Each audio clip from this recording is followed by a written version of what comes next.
Here we are, day 21 into this particular event. We are at lake elevation 343, plus or minus a couple of centimeters. Over the past 3 weeks, we've been working daily with experts from the province and private sector on determining the potential risks based on predicted lake levels. There are a number of variables that can change daily. This morning, we received a new forecast that indicates the lake levels could increase potentially another 10 to 15 centimeters. These predictions will continue to evolve as the snowpack at higher elevation melts and the warm temperatures continue on through the Okanagan. To be clear, there is a potential, and we are informing the public out of a sense of caution. What we do know today is that the temperatures are forecasted to stay in the low 30s for the coming 4 to 5 days. And well into next week, there is a potential for a wind event, similar to what we experienced this past Tuesday. We're looking at Wednesday or Thursday for that to be occurring. In addition, Mission Creek flows are expected to increase significantly over the next 5 days. There is approximately 80% of the snowpack in the higher elevations still there. Due to unseasonably high temperatures, the next few days will be critical. We will be keeping residents updated as new information becomes available. Residents living along Mission Creek, especially those closer to the lake, should reinforce protective measures. With nowhere for the new snowmelt to go, there is a high potential for backwater effect at the mouth of Mission Creek. Lake levels are expected to stay high for an extended period of time, and flooding and erosion will continue to be influenced by weather events such as wind and rain over the next 3 to 4 weeks. The storm this past Tuesday is a good indicator for property owners living on or near the lake regarding potential flooding. However, the lake is already 10 centimeters higher than the May 23rd event, and today's update indicates levels could raise an additional 15 centimeters. With many variables, direction of wind, rain, and characteristics of individual properties, homeowners need to assess their individual situation and prepare accordingly. Sandbags and sand stations are being continually replenished. Local government continues to monitor and bolster protective measures in key areas. Once again, we ask boaters to stay off the water. There is significant debris in the lake and submerged infrastructure. Boat wake is also contributes to flooding and erosion. I would like to take a moment to acknowledge the hard work of residents and local government crews who have been working tirelessly over the past 3 weeks. We know you are tired, and those personally impacted are anxious. Thank you to everyone who has lent a helping hand providing shelter, food, or filling sandbags. I will now pass it on to advanced planning for a few words. So do we have Todd Cashin will say a few words on behalf of the EOC. Thank you, Brian. As the director indicated, going to reiterate a few things, but basically it's warm temperatures combined with significant snow pillow in the Mission Creek watershed is certainly going to cause increased flow in Mission Creek again. We just saw an increase in flow this past week, a couple of spikes, but now with this warm weather coming on, we can anticipate 80 to 100 cubic meters per second of flows early in the coming week, early this week. Again, our crews are out there monitoring the dike and monitoring sections that we know are prone to sediment and debris jams.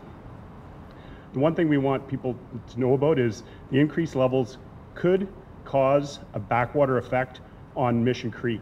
The outflows of Mission Creek as they hit the lake around Lakeshore, between Lakeshore and Gordon even, could result in some backwatering effect or flooding. So that there is potential for some damage in that area, even higher than what we saw earlier this month. The crews, I'm going to give you an example here in a bit, but our crews have been out there looking at both pre and post windstorm, looking at how things were set up, whether they were the dams, sandbags, that sort of thing.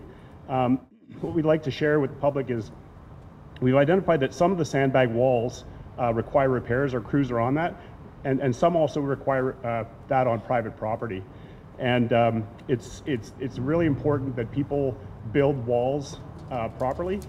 The guys are going to show you a good example in a couple seconds, but basically stacking sandbag walls up against a wall or something you want to protect is not good enough. That vertical sandbag wall is going to get pounded. You really need a pyramid effect or a bit of a triangle effect if it's up against a wall. So we're asking folks really to have a look at their properties, and we're recommending that the sandbag walls that are out there in low-lying areas really need to be looked at. If they need to be reinforced, reinforce them. If they're not designed properly or not stacked properly, we need you to do that. So to look at that pyramid style document or image that's going to be sent around, but it's basically a 3-2-1 type of stack. And that, we hope, will reduce the erosion in some of these areas.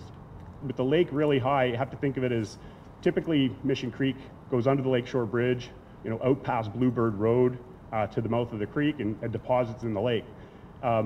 We have to think in terms of where that the lake itself now, with the elevation it's at, is actually into the river, so upstream of the Lakeshore Bridge. So when that flow comes down, that's now emptying into the lake in between Gordon Drive Bridge and Lakeshore Bridge. What we saw with the windstorm, we saw a bit of stacking on the lake, so the wind was actually pushing the water up the creek. Something like that were to occur while also Mission Creek is running high, combined with the lake level, yeah, we could see some flooding in that area. We know the snow is up there, and it's going to come down at some point.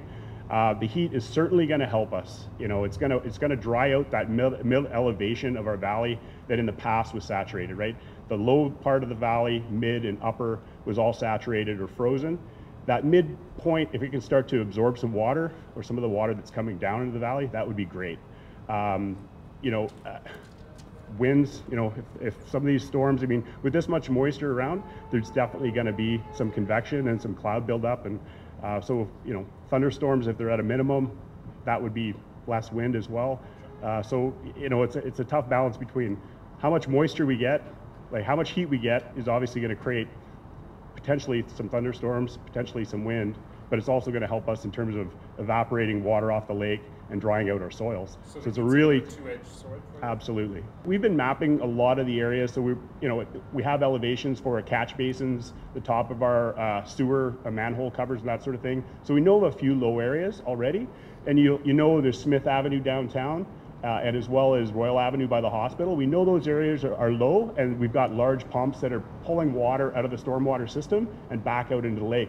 And when that's happening, you're also sucking a lot of the groundwater in that area into the storm and getting rid of that as well. So that's worked really well. We've got these areas somewhat figured out as to where they are, these low-lying areas are. We've got pumps sitting and ready to go. And so if these areas, and again, it'll be a slow infiltration of groundwater in a lot of these areas as the lake comes up. So we'll be deploying pumps in those areas as needed.